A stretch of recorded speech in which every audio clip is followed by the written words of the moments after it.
Shalom, shalom, shalom, shalom, shalom Elohim.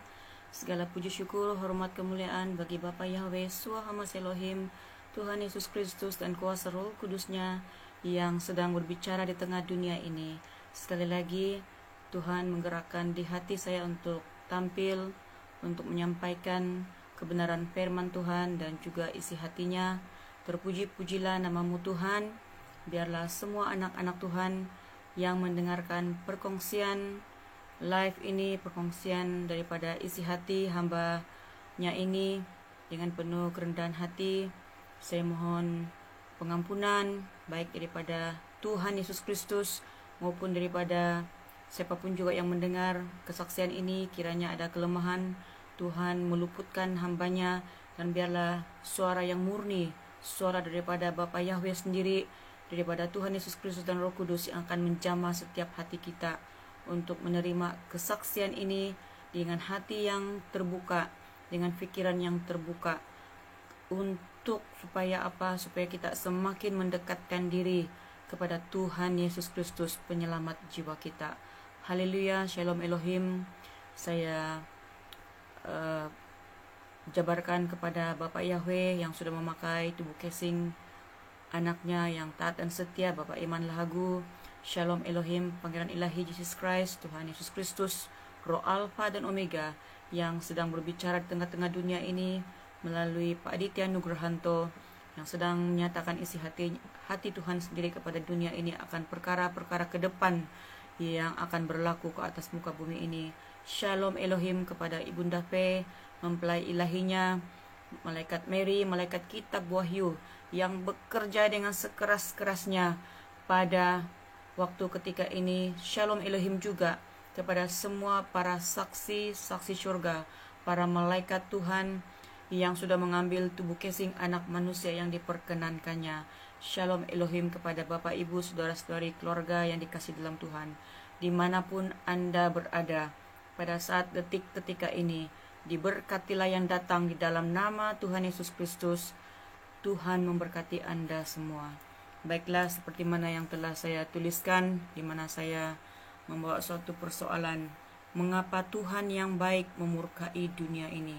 Bapak Ibu, saudara-saudari, keluarga yang dikasihi dalam Tuhan, seperti mana kesaksian anak-anak Tuhan, bahkan apa yang disampaikan oleh mempelai, bahwasanya ring-ring pemegang dunia ini, di dasar dunia ini telah dilepaskan, dan dunia ini sedang mengalami goncangan, Bapak Ibu.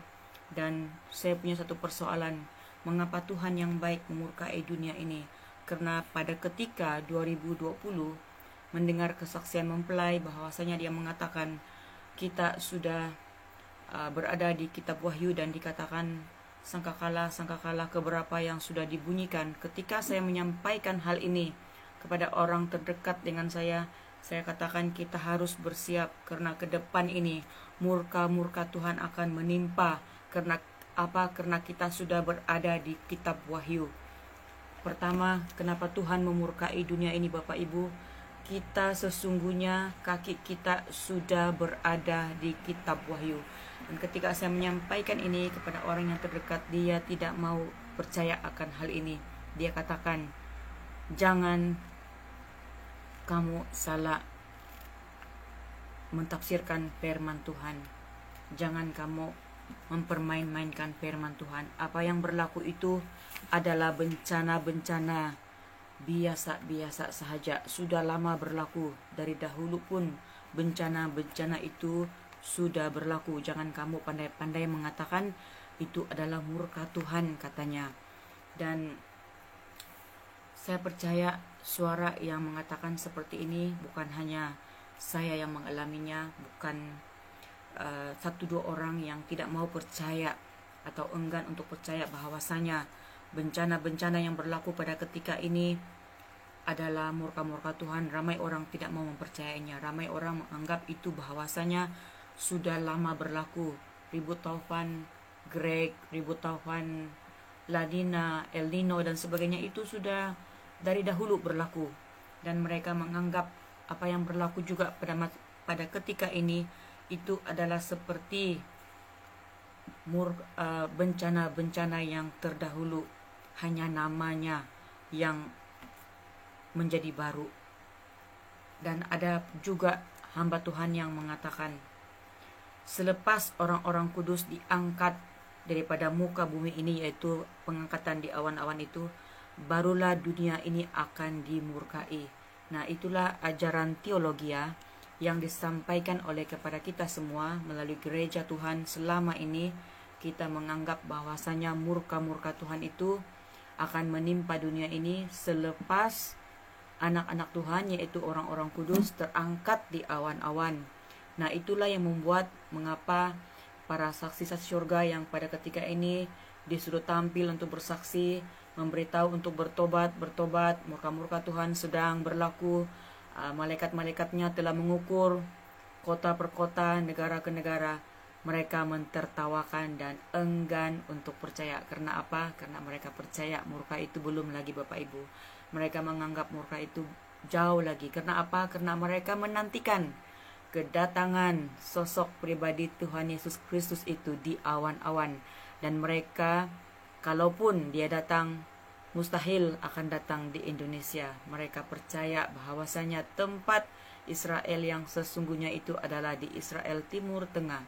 Mungkin saja, saya katakan mungkin saja, jika pada hari ini Roh Alfa dan Omega dalam pribadi Pak Aditya Nugrahanto itu turun di Timur Tengah, di Israel, di mana tempat orang banyak datang untuk melihat tempat kuburnya Yesus, melihat Tasik Galilea, melihat tempat Petrus menjala ikan, mereka makan ikan bakar yang dinamakan sebagai ikan Petrus. Sekiranya pada hari ini, pada 3 tahun yang lalu, Roh Alfa dan Omega turun di sana, pasti ramai yang akan percaya dan menerima, ya, ini Yesus anak manusia sudah turun di bumi Israel, tanah suci yang dikatakan balik kampung. Tetapi malangnya Bapak Ibu, Roh Alfa dan Omega mengambil tubuh casing anak manusia yang ada di Indonesia, yang merupakan Israel yang disembunyikan, Israel yang tak kelihatan, Israel rohani.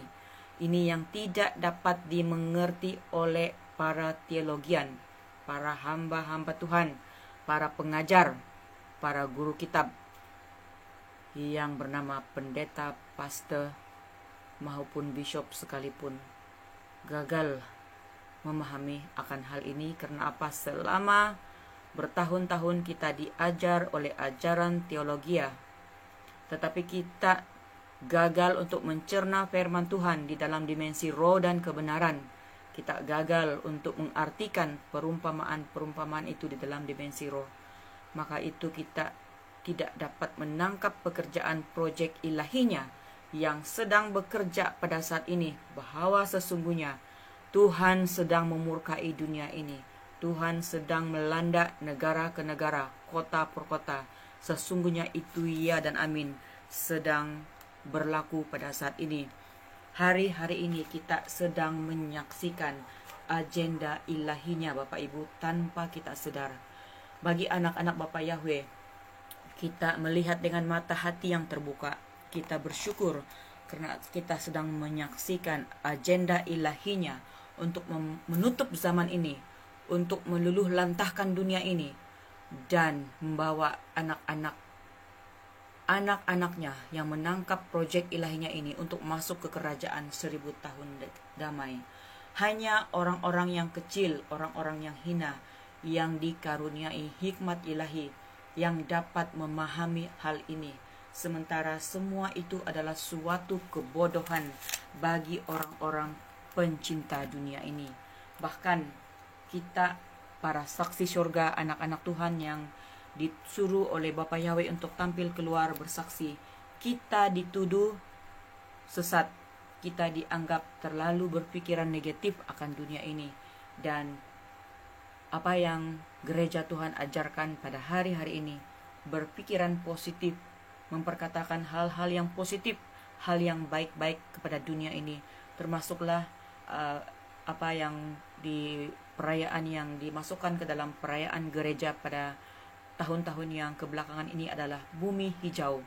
Manusia sedaya upaya membuat bumi ini hijau. Bahkan pada hari ini kita tidak dibenarkan untuk menggunakan bakul plastik itu.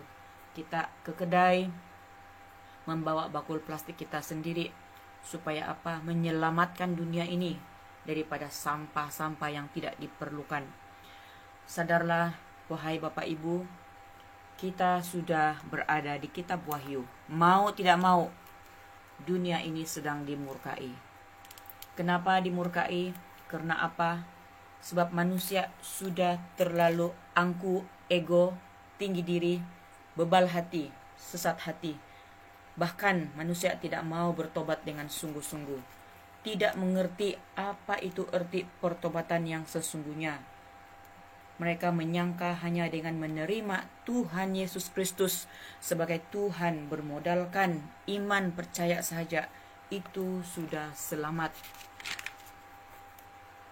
Manusia pada hari ini tidak mahu menyelami isi hati Bapa Yahweh, tidak mahu duduk di kakinya, tidak mahu menghidupi firman Tuhan, tidak mengerti akan jalan-jalan Tuhan, tidak mengerti akan jalan sempit, tidak mengerti bagaimana harus hidup memikul salib setiap hari, bagaimana itu proses menyangkal diri.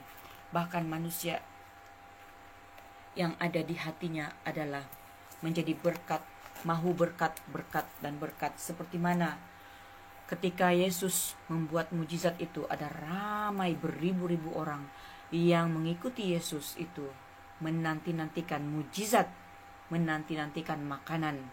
Mereka lapar dan haus, bukan lapar dan haus akan pengajaran kerajaan surga, tetapi mereka lapar dan haus ingin merasa resepi apa lagi yang akan Tuhan buat selain daripada 5 roti dan 2 ikan itu, ikan bakar ke ikan goreng yang ada di tangan anak kecil itu. Apakah lagi yang bisa dilakukan oleh Yesus ini, Yesus yang daripada Nazaret itu?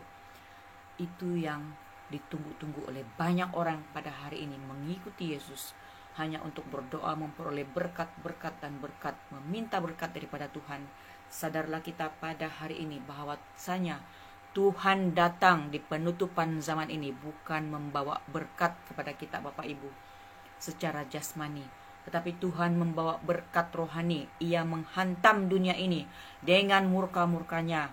Untuk apa? Untuk menghajar roh kita yang degil, roh kita, hati kita yang degil, yang bebal.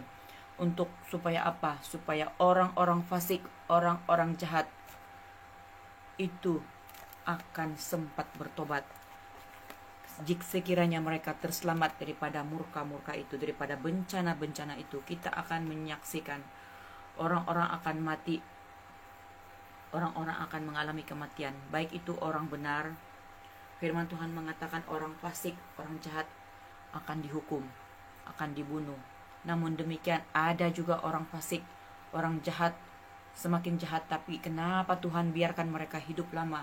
Karena Tuhan mau memberikan kesempatan kepada mereka untuk bertobat bersungguh-sungguh. Ketika Tuhan memberikan kesempatan, peluang untuk bertobat, sembuh sakit dan sembuh lagi, seperti mana yang dialami oleh Raja Hizkia, marilah kita mengambil kesempatan itu untuk bertobat bersungguh-sungguh dan jangan mau menjadi orang yang hidup sia-sia, kembali kepada kehidupan lama. Dan kita juga akan menyaksikan orang baik mati. Kenapa orang yang baik itu cepat mati? Supaya apa? Supaya jiwanya terpelihara, tidak melakukan dosa lagi. Nah, ada juga orang yang baik selamat, seperti mana kita mendengar kesaksian di Florida itu. Ada orang-orang yang menampalkan firman Tuhan, ada orang yang memeteraikan rumahnya dengan firman Tuhan terdapat dalam Efesus, di dalam Yesaya, di dalam Mazmur, di dalam firman Tuhan. Semua mereka meteraikan rumah mereka, baik itu dengan minyak urapan, baik mereka meteraikan dengan firman Tuhan, dengan tindakan profetik mereka. Oleh karena itu mereka terselamat, rumah mereka tidak disentuh oleh ribut Tropan Milton itu, dan mereka mengalami keluputan. Rumah mereka selamat daripada bencana itu. Kita sudah menyaksikan itu sedang tular di media sosial pada saat ini. Oleh karena itu anak-anak Tuhan, para saksi-saksi surga dimanapun Anda berada. Pada hari-hari ini Tuhan tidak mau kita duduk diam, tetapi Tuhan mau kita tampil bersaksi. Karena apa? Karena ketika saya duduk bertenang, Tuhan berbicara di hati saya. Dia katakan, bersaksilah wahai anakku, bersaksi saja engkau, janganlah engkau takut apabila orang mengatakan kalian gila dan sesat, dan mereka tidak mengerti akan apa yang kalian sampaikan. Soal mereka mau percaya ataupun tidak, itu bukan urusanmu, kata Tuhan. Nah, itu bukanlah urusanku. Ketika Bapak Ibu, saudara-saudari, keluarga yang dikasih dalam Tuhan mau percaya atau tidak percaya akan kesaksian-kesaksian yang kami tebarkan, itu urusan hati kamu masing-masing. Itu hak pribadi masing-masing. Tidak ada paksaan untuk mau sebulat-bulatnya menerima apa yang kami sampaikan, tetapi kata rohnya, kata Tuhan yang berbicara di dalam hati ini, dia mengatakan, nanti apabila aku menggoncangkan tempat kalian ini, maka barulah mereka akan percaya, mereka akan terpinga-pinga, barulah mata hati mereka, mata roh mereka akan terbuka, bahwasanya apa yang kalian sampaikan itu ya dan amin, katanya. Dan oleh karena itu Tuhan sekali lagi mengingatkan dengan tegas kepada saya, kenapa anak-anak Tuhan, baik saya secara pribadi, Tuhan tidak mau duduk diam, duduk bertenang, tetapi Tuhan mengatakan perkara yang kedua ini untuk kita renungkan bersama-sama, bagaimana cara kita untuk hidup di waktu yang sukar ini. Kita mengalami banyak sekali masalah, baik itu masalah kekurangan makanan, kesusahan-kesusahan hidup. Tuhan izinkan semua itu untuk kita melalui setiap hari memikul salib, menyangkal diri, supaya kita mengalami kuasa-kuasa mujizat Tuhan. Dan ketika roh-roh intimidasi yang coba mendakwa kita, seperti mana firman Tuhan dalam Wahyu 12 ayat yang ke-10b dan juga 11, dia mengatakan, karena telah dilemparkan ke bawah pendakwa saudara-saudara kita. Siapakah yang dilemparkan ke bumi ini, Bapak Ibu? Perkara yang kedua, kenapa dunia ini dimurkai Tuhan? Karena apa? Dunia ini adalah tempat para malaikat jatuh dilemparkan. Sudah beribu tahun mereka dilemparkan ke muka bumi ini, sejak dari zaman purbakala sehingga pada zaman Nuh. Tuhan menyesal menciptakan manusia ini, dia membinasakan manusia ini, menenggelamkan di dalam air bah.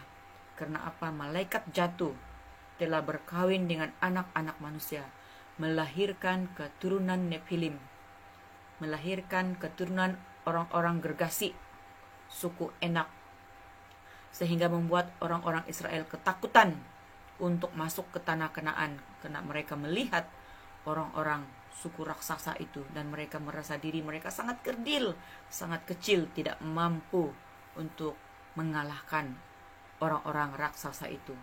Hanya 2 orang yang beriman kepada Allah penciptanya, Allah Israel, yang akan menuntun umat Israel untuk masuk ke tanah Kanaan, dan percaya bahwa kuasa kemenangan berpihak kepada orang-orang Israel. Demikianlah di penutupan zaman ini, sesungguhnya peperangan di dalam dimensi roh dan kebenaran itu berlaku, Bapak Ibu.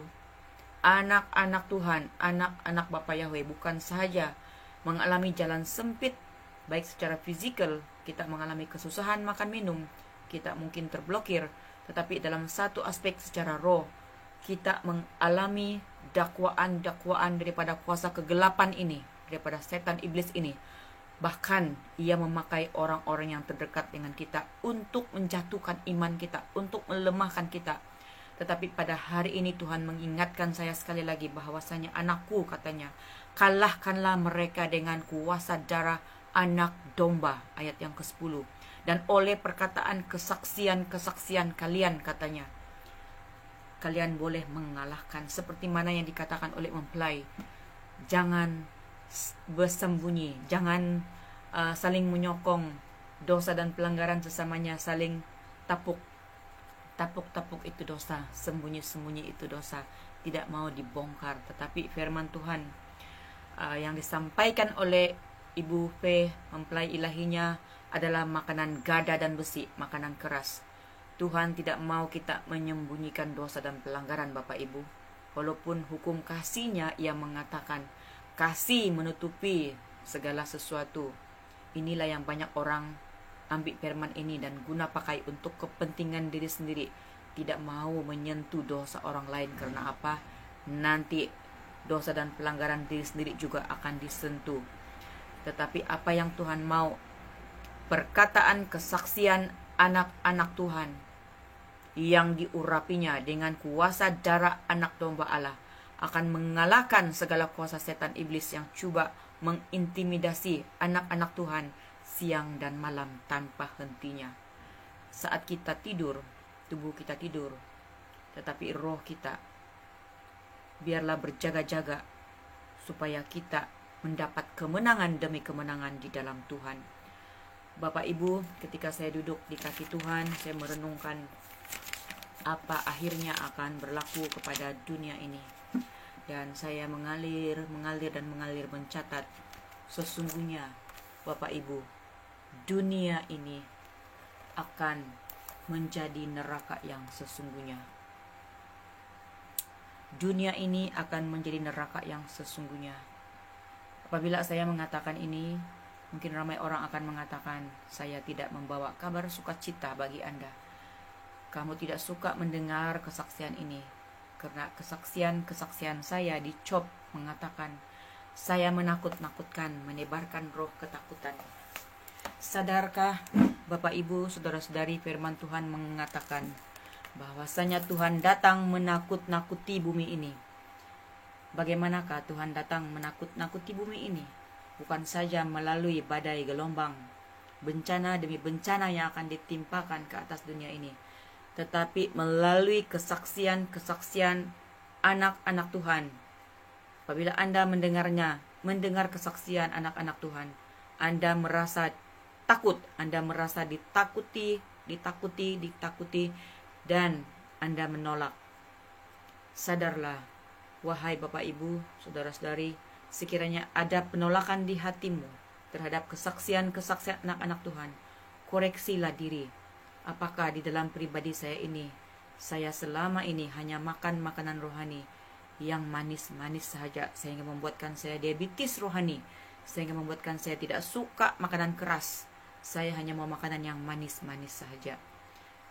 Sadarlah wahai Bapak Ibu, saudara-saudari, keluarga yang di dalam Tuhan, makanan manis yang disodorkan kepada kita selama ini hanya untuk menyenangkan telinga dan hati kita, tetapi tidak dapat menyelamatkan jiwa dan roh kita. Yang harus diselamatkan, dipukul pada saat ini adalah jiwa dan roh kita, terjaga, terbangun daripada tidur yang lelap.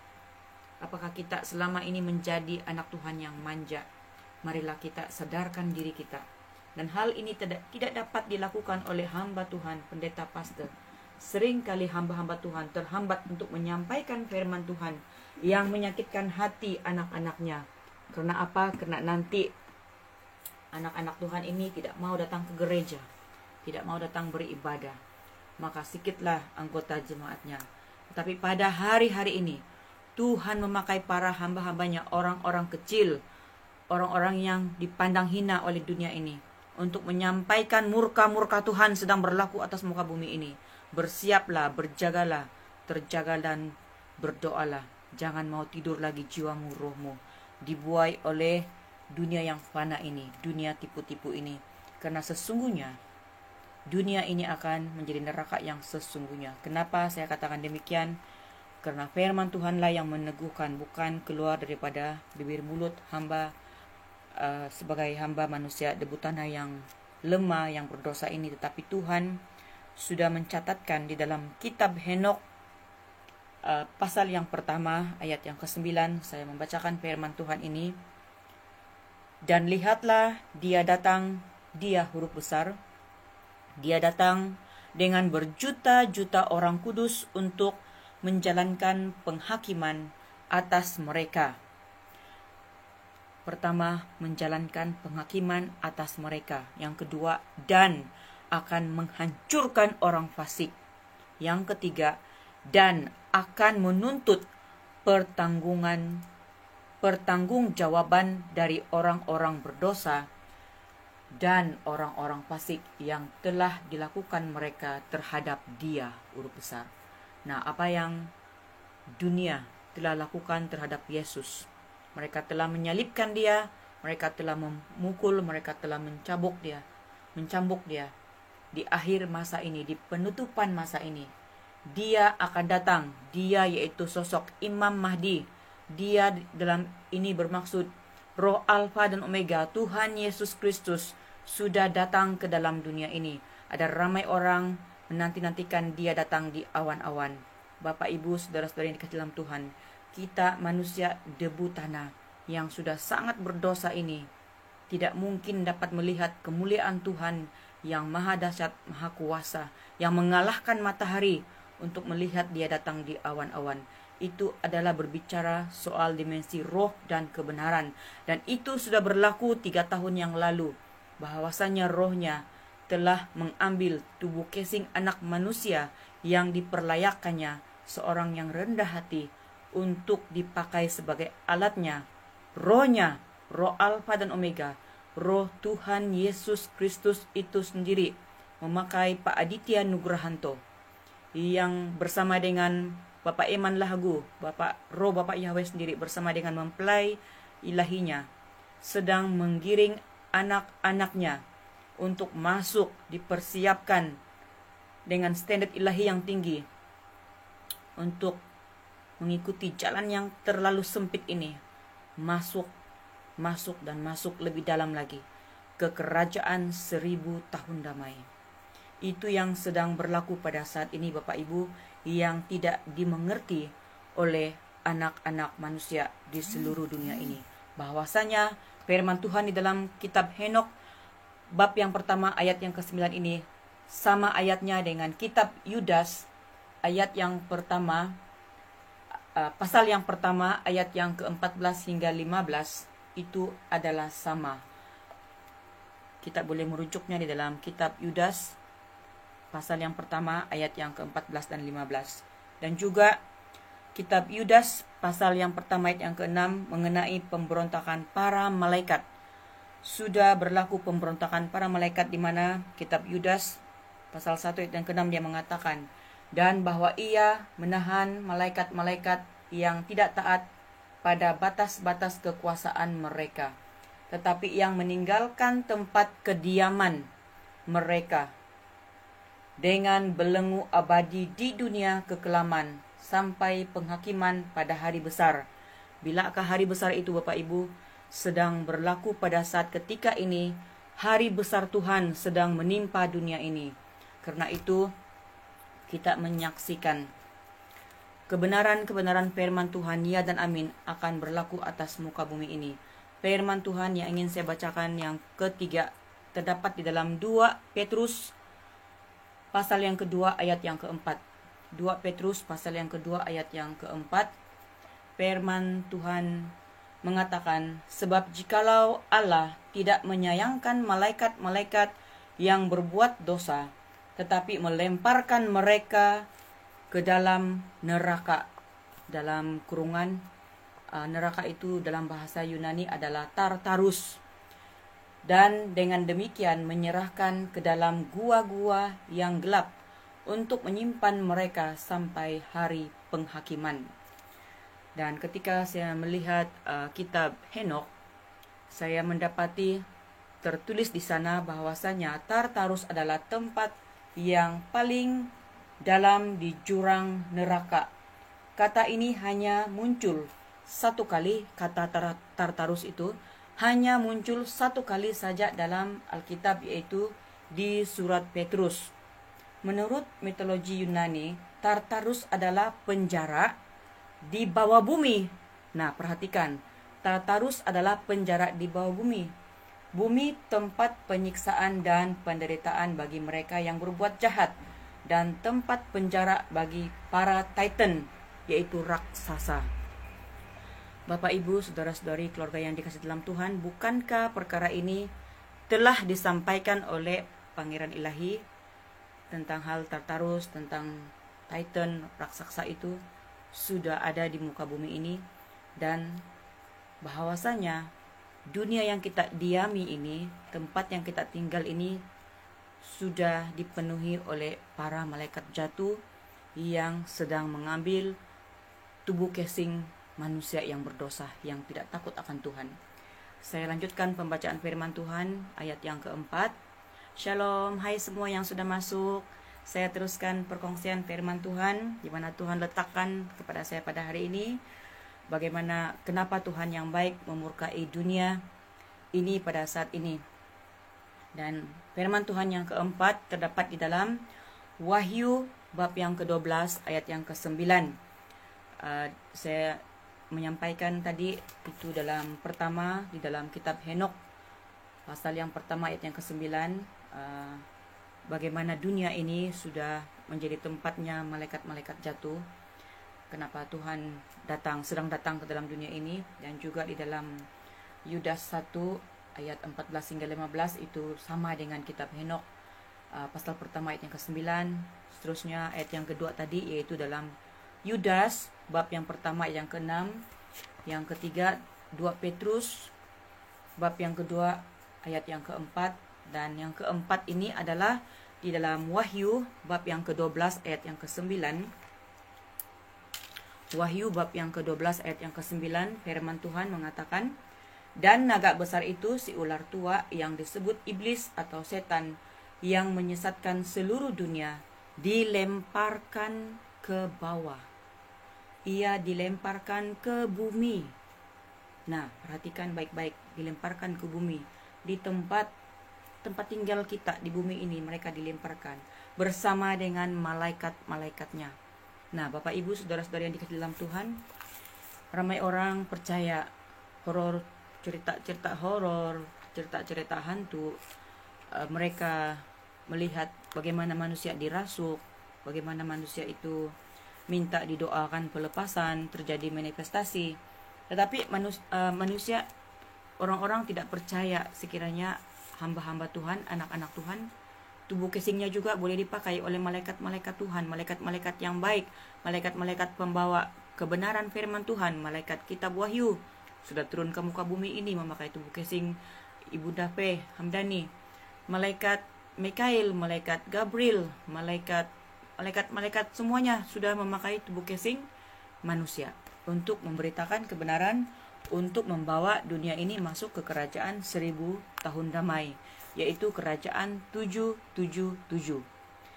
Namun demikian, kita menyadari bahwa satu hal lagi, dunia ini sudah dikuasai oleh para malaikat jatuh yang sudah memakai tubuh casing manusia,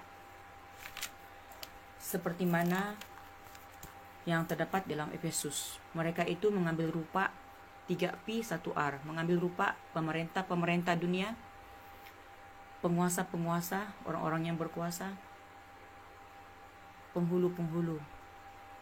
Semua mengambil tubuh casing manusia yang tidak takut Tuhan, orang-orang berani, orang-orang bijak pandai, golongan elit global, dipakai oleh kuasa si jahat ini. Dan R1R yaitu roh jahat, itu bukan sedikit, sangat banyak roh jahat, baik yang kelihatan maupun tak kelihatan. Dan oleh karena itulah kenapa di penutupan zaman ini ada ramai anak-anak manusia yang dibukakan mata panca indera, mata ke-6 ke-7 untuk melihat di dalam dimensi roh ini. Ada yang bertenggek di pokok, ada yang ada di rumah, ada yang ada di tandas, ada di mana-mana. Itu sangat banyak jumlahnya. Dan saya terus membacakan firman Tuhan, kenapa dunia ini akan menjadi neraka yang sesungguhnya. Di dalam 2 Petrus pasal yang ketiga ayat yang ke-10, tetapi hari Tuhan akan tiba seperti pencuri. Pada hari itu langit akan lenyap dan dengan gemuruh yang dahsyat, dan unsur-unsur dunia akan hangus dalam nyala api, dan bumi dan segala yang ada di atasnya akan hilang lenyap. Nah, demikianlah firman Tuhan. Seperti mana saya menyaksikan pada hari kemarin, Ada seorang hamba Tuhan yang berkuar-kuar di sepanjang jalan. Ia mengatakan dunia ini akan dibinasakan. Dunia ini akan binasa. Dunia ini akan lenyap. Tuhan akan menciptakan yang baru katanya. Tuhan akan membuat dunia yang baru. Iya dan amin. Tuhan sedang beracara di tengah-tengah dunia ini. Marilah kita, Bapak Ibu, saudara-saudari, keluargaku yang terkasih dalam Tuhan, kita tanggalkanlah segala kesibukan duniawi kita seketika. Mungkin kita sangat penat untuk bekerja. Kita lelah untuk mengejar impian-impian kita dalam dunia ini. Kita mau memiliki rumah, memiliki kereta. Kita mau memikirkan masa depan yang cerah. Kita memikirkan menyekolahkan anak di mana. Kita memikirkan itu dan ini. Tidak habis di pikiran kita, Bapak Ibu. Tapi satu hal pada hari ini Tuhan mengingatkan kita semua. Duduk, berdiam diri, pikirkan. Apa agenda Tuhan pada saat ini? Apa agenda Kristus yang sedang berlaku atas muka bumi ini? Apakah persiapan rohmu? Apakah persiapan jiwamu untuk menghadapi perkara-perkara ke depan? Terbukalah matamu, terbukalah hatimu. Lihatlah, bukankah bangsa-bangsa itu sedang berada di sekeliling perairan tempat kediaman kita di negara kita pada saat ini? Ia sedang berada di perairan Indonesia. Ia sedang berada di perairan Laut Cina Selatan, perairan Malaysia. Dan bukan saja itu, kita dikepung dengan monkeypox, dengan bakal-bakal lockdown seterusnya, baik itu melalui perang di udara, baik itu di laut, baik itu melalui sakit penyakit. Dan kita melihat bencana-bencana ini, murka Tuhan, baik itu datang melalui badai, melalui gempa, melalui tsunami, tanah longsor dan sebagainya. Hujan batu yang dikatakan akan berlaku. Perkara-perkara yang tidak pernah kita pikirkan akan berlaku ke atas muka bumi ini. Karena apa? Karena Tuhan sedang menarik perhatian kita. Tuhan sedang menarik perhatian kita yang buta, tuli dan telanjang ini, yang degil tidak mau mencari Dia dengan segenap hati.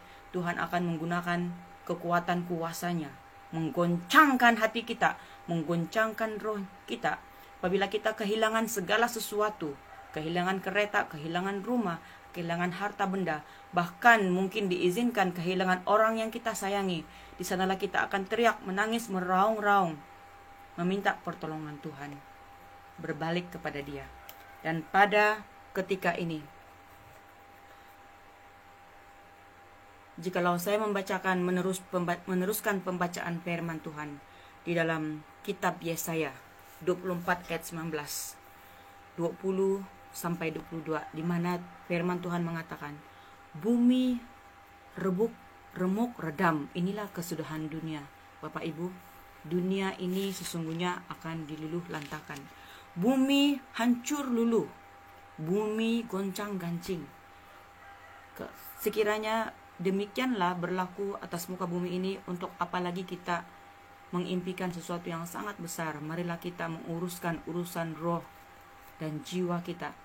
Marilah kita mengasihi, mengampuni, melepaskan kasih dan pengampunan, melupakan segala masalah-masalah antara manusia, melakukan segenap hati, hukum yang terutama, hukum yang kedua mengasihi sama kita, dan melakukan sepenuhnya ke-10 hukumnya yang telah diperintahkannya kepada kita. Ayat yang ke-20, Yesaya 24 ayat yang ke-20 mengatakan, bumi terhuyung-huyung sama sekali, seperti orang mabuk, dan goyang seperti gubuk yang ditiup angin. Demikianlah akan berlaku, Bapak Ibu. Dosa pemberontakannya menimpa dia dengan sangat. Ia roboh, rebah, dan tidak akan bangkit-bangkit lagi. Dunia ini akan rebah. Maka pada hari itu Tuhan akan menghukum tentara langit di langit dan raja-raja bumi di atas bumi. Mereka akan dikumpulkan bersama-sama seperti tahanan dimasukkan dalam liang. Mereka akan dimasukkan dalam penjara dan akan dihukum sesudah waktu yang lama. Kalau kita membaca firman Tuhan di dalam Wahyu 20, di sana kita akan menyaksikan kerajaan 1000 tahun. Para malaikat jatuh ini, yaitu setan, iblis, ular naga tua itu akan dirantai 1000 tahun lamanya. pada saat detik ini Bapak Ibu, ketika kita mendengar pemberitaan firman Tuhan ini, saya ingin membuat closing, menutup kesempatan untuk menyampaikan firman Tuhan, kebenaran firman Tuhan pada siang hari ini di dalam 2 Petrus bab yang ke-3 ayat yang ke-11. Firman Tuhan mengatakan, "Jadi, jika segala sesuatu ini akan hancur secara demikian, betapa suci dan salehnya kamu harus hidup." Betapa suci dan salehnya kamu harus hidup. Panggilan pertobatan kepada para pendosa, para pezina, para pemabuk, orang-orang yang suka berpesta pora, orang-orang yang tidak mempedulikan urusan jiwanya, urusan rohnya. Di negeri ini, daripada utara Borneo, daripada seluruh tempat negeri ini, negeri Sabah di bawah Bayu, negeri Sarawak, seluruh tanah Semenanjung, tanah Malaysia, sampai ke ujung bumi, sampai ke tanah Papua, yang adalah Indonesia, adalah Israel yang sesungguhnya, yang disembunyikan oleh Bapa Yahweh, Suah Hamasya Elohim, pencipta langit dan bumi selama ini. Dengarkanlah pemberitaan seruan pertobatan ini, agar supaya apa? Ketika ia datang memurkai tempat ini, keempat penjuru bumi ini, kita tidak tahu apakah kita pergi meninggalkan dunia ini di dalam bencana, di dalam badai, di dalam gempa, ataukah kita masih diberikan peluang untuk hidup bernapas di muka bumi ini. Marilah kita ambil tindakan pertobatan, bertobat dengan penuh kerendahan hati, memohon belas kasihan dan pengampunan. Dan janganlah kita menganggap kita mengetahui segala isi firman Tuhan, baik itu engkau sebagai guru agama, sebagai pastor, sebagai hamba Tuhan, engkau menggali kebenaran firman Tuhan, baik itu daripada Kejadian sampai Wahyu, dan engkau membacanya berulang-ulang. Bapak mengatakan, bukan itu yang diingininya, tetapi Bapak mengingini sebuah hati yang humble, sebuah hati yang mengasihi Dia. Janganlah engkau saling menghakimi menggunakan firman-Ku, katanya. Apabila engkau mengambil firman-Ku, engkau membalas dan coba mengajar anak-anakku yang kuperintahkan untuk menyampaikan isi hatiku di penutupan zaman ini, kata Tuhan. Maka firman itu akan menjadi hakim atas dirimu sendiri. Firman itu adalah Dia sendiri. Dia sedang menghakimi dunia ini. Marilah kita dengan kerendahan hati berlutut di hadapannya, memohon belas kasihan dan pengampunan selagi detik waktu yang ada ini untuk kita bertobat bersungguh-sungguh hati, bertobat daripada segala dosa dan pelanggaran kita, dan kita memohon belas kasihan dan pengampunan Dia. Semoga roh dan jiwa dan tubuh kita tak bercacat, tak bercelah menjelang kedatangan Tuhan Yesus Kristus yang sudah datang dan sedang menghakimi dunia ini. Apakah bukti, apakah tanda bahwa Aditya Nugrahanto itu adalah roh Alfa dan Omega? Sesungguhnya roh Alfa dan Omega berdiam di dalam tubuhnya. Lihatlah penghakiman yang sedang berlaku, bencana demi bencana, murka-murka yang sedang berlaku ke atas muka bumi ini pada ketika ini sedang berjalan, dan itu sedang melanda dari kota ke kota, negara ke negara. Para malaikatnya sedang mengukur, bahkan telah mengukur setiap dosa-dosa yang ada di dalam setiap tempat, setiap kota, setiap negara. Oleh karena itu, marilah kita berjaga-jaga dan berdoa, hidup mempermuliakan nama Tuhan. Anak-anak Tuhan yang telah dimandatkan untuk bersaksi bersama dengan Tuhan, kita tangkap peluang ini. Tuhan mau kita memerintah bersama dengan Dia. Kita tidak dapat dengan bergoyang kaki, dengan hanya menjadi penonton, akan berharap masuk ke kerajaan surga, Bapak Ibu. Tetapi ada harga yang harus kita bayar sebagai anak-anak Tuhan untuk masuk ke kerajaan 1000 tahun itu. Sangatlah sukar, Bapak Ibu, sangatlah sukar. Sekiranya ada kasih di hati kita, tampillah bersaksi di negeri ini, tampillah bersaksi di negeri ini. Siapakah yang akan disuruh untuk tampil bersaksi, menyuarakan suara kebenaran, kata Bapak Yahweh, selain daripada anak-anakku, anak-anakku yang dianggap sebagai bodoh, anak-anakku yang bergelar ibu-ibu yang tidak punya apa-apa. Janganlah engkau berdiam diri lagi, anakku, katanya. Tampillah bersaksi sebelum aku meluluhlantahkan negeri ini, sebelum aku mencurahkan murkaku. ke atas negeri ini. Tampillah bersaksi. Janganlah engkau takut dikucilkan, janganlah engkau takut dihinakan. Lihatlah pengorbanan anakku, katanya. Yesus Kristus yang mati disalib untuk menebus segala dosa-dosamu. Bukankah ia tidak punya rupa lagi? Bukankah ketika ia menyelesaikan segala sesuatu di kayu salib, orang sudah tidak mengenal wajahnya lagi? Dan ketika aku tampil di penutupan zaman ini, kata Rohnya, aku memakai wajah kemuliaanku. Aku tidak mungkin memakai wajah yang sudah hancur itu, babak belur itu. Aku tampil dengan wajah kemuliaanku, katanya. Roh Alfa dan Omega telah tampil dengan wajah kemuliaannya, mengambil tubuh casing Pak Aditya Nugrahanto. Tapi mengapakah manusia debu tanah menolaknya, menidakkannya? Hanya sedikit yang menangkapnya, Bapak Ibu. Dan semakin sedikit yang setia mengikuti dia, hanya ramai yang menjadi penonton, melihat apa nanti akan kesudahannya. Sekiranya pada saat ini Bapak Ibu, kita sedang mengalami ujian kasih. Sekiranya ada kasih di hatimu, bangkitlah engkau untuk bersaksi. Karena apa? Karena Bapa meletakkan hatinya di hati kita, bukan untuk kita berdiam diri, Bapak Ibu. Rohnya tidak membenarkan hambanya yang lemah ini untuk berdiam diri, tetapi Rohnya mengejar dan mengejar, katanya. Ujian kasih, kiranya engkau mengasihi bangsa ini. Sekiranya engkau mengasihi keluargamu, katanya, tampillah bersaksi, jangan engkau berdiam diri. Karena makanan jiwamu, rohmu pada saat ini adalah jiwa-jiwa. Bapa sungguh berbelas kasihan kepada jiwa-jiwa. Dia mahukan pertobatan. Dia mahu bangsa, tidak kira agama, tidak kira keturunan, suku, kaum di negara ini, di seluruh muka bumi ini, bersujud mencari dia, merendahkan diri, bertobat bersungguh-sungguh hati. Marilah kita datang kepada dia dengan penuh kerendahan hati, bertobat bersungguh-sungguh, Bapak Ibu. Karena selagi ada sedetik waktu ini sebelum rohnya dicabut daripada muka bumi ini, ketika rohnya telah diambil daripada setiap pribadi kita, hanya ada tangisan, hanya ada air mata. Dan akan muncullah Antichrist yang memerintah full, yang akan melaksanakan penyiksaan pada waktu itu. Hanya ada teriakan. Dan pada saat ini anak-anak Bapa Yahweh, marilah kita sungguh-sungguh hidup kudus, hidup benar. Kita mengambil kesempatan ini, seperti mana mempelai katakan, tanggalkan jubah lama, terimalah jubah yang baru. Jubah yang lama yang telah dikotorkan oleh pikiran-pikiran yang lama, hati yang lama. Kita minta jubah yang baru, yaitu pikiran Kristus.